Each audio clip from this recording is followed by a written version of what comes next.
Hi everyone, this is a quick message specifically for those of you who are in the certificate cohort. I wanted to mention a couple things just about the logistics of the course.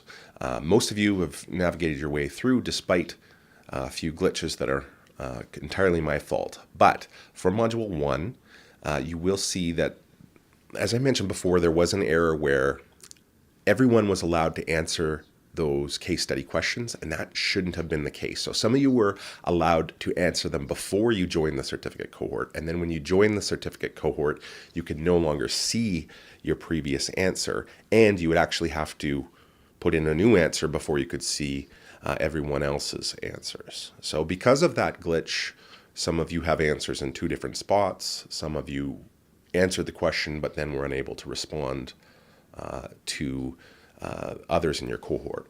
So if you've answered the question at all, I have marked it as complete.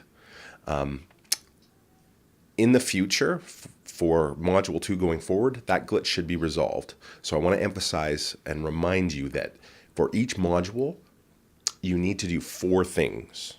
Okay, so there'll be question 1 you need to answer, and then you need to respond to one other student's answer for that question. For question 2, you need to answer the question, and then you need to respond to one other student's answer for that question.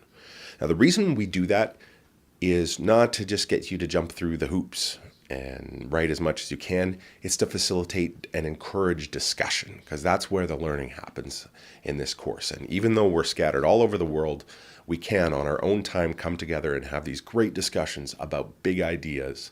The more we discuss them, the more perspectives we bring in, the better we can all learn. So I'd really encourage you to not only do all 4 of those things, but to make sure that you do them as early in the week as possible. That way, the discussion gets rolling early and people aren't just tagging on thoughts at the end when people have already moved on to the next module. I will mention that we have due dates. Those aren't, I put the due dates in there again so that we can facilitate the discussion on time. If you miss the due date, if life comes up, I certainly understand that happens, but I really would encourage you to try and hit those due dates so that we can generate that good discussion. If you know you're going to miss the due date, just send me an email, let me know, and it's not the end of the world. We can work around it. Okay, that's it for now. If you have any questions going forward in Module 2, you can always email me or message me through Canvas, and we can continue the conversation, continue learning together. I've really enjoyed it so far. Thanks. Bye now.